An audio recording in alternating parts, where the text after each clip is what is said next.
Alright guys, so yan, ito na yung time para i-test na natin yung ating blind spot detection. So tamang-tama guys, so medyo umaambon-ambon, parang aambon pa lang. So medyo madilim ngayon. So yan yung ating sasakyan, so iti-test na natin siya guys. So papakita ko muna sa inyo guys yung position uli ng ating light indicator. Ito yung light indicator natin, ayan. At saka nandun sa dulo, ayan, kita nyo naman yung bilog na yun guys. So ayan yun. Alright. So iti-test natin siya guys. Ayon sa mga bombero, pahirapan ang pag-apula dahil sa itid ng mga daan papasok sa lugar. May oras din na lumakas ang hangin. Very imminent po yung naging access ng ating mga bumbero pagdating po sa pag-responde. So kaya nga po kalaunan ay pinilit na po natin pasukin itong bandang Riles area. Sa katunayan, marami po tayong part-up ang tumirik at naputukan ng gulong doon po sa Riles side.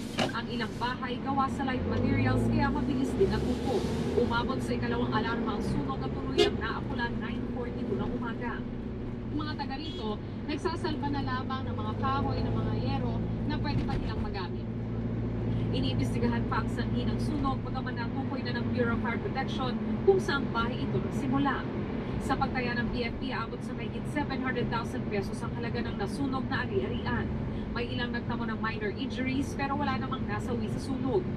Sa pagtaya naman ng Barangay Alabang, aabot sa 500 hanggang 600 na pamilyang apektado ng sunog. Nagamit naman daw nila yung mga fire extinguishers na pinamahagi doon sa lugar. Pero talagang napakabilis pong kumalat ng sunog.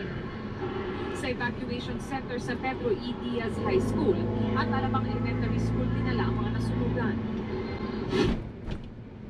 Nagkasunog din sa Barangay Marulas, Valenzuela City pasado tanghali. Isang sugatan. Base sa investigasyon, nagsimula ang sunog sa paggawaan ng ice cream. Nadamay ang dalawang auto supply shop at isang dental clinic.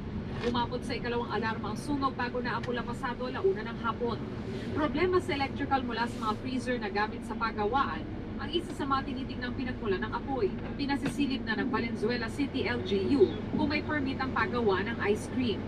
Ayon sa DZWB, walang humarap mula sa pamunuan ng paggawaan para magbigay ng pahayag.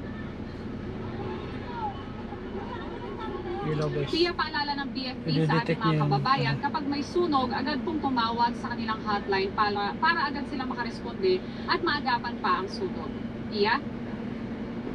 Maraming salamat, Bon Aquino. Patay ang isang tricycle driver matapos pagbabarilin ng riding in tandem sa Maynila. Ang nahuli kang makrimen sa pagtutok ni John. Mga insidente ng krimen.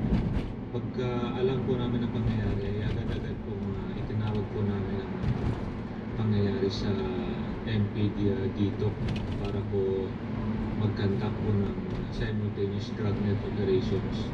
Para sa Class 2 at 3 piso para sa Class 3. Ibig sabihin, ang babayaran ng toll, 19 pesos kung Class 1 vehicle, 39 pesos kung Class 2, at aabot na sa 58 pesos kung Class 3. Piso is piso, di ba? Or any amount is an increase in terms of yung any amount. Then tama rin yung sa daily budget mo. If the toll hike will really, give us the service that we really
Alright guys, so yan yung test natin sa ating blind spot detection. Sana guys ay nagustuhan nyo. Maganda yung detection niya guys, sa aking obserbasyon. Maganda yung kanyang detection. Talagang nadidetect na ng ating radar system yung mga sasakyan na nasa likod. Alright, so dito ko na lang guys tatapusin yung video na to. Sana ay nagustuhan nyo. At muli, magkita-kita na lang ulit tayo sa next video. God bless po sa inyong lahat. Peace. GoPro, stop recording.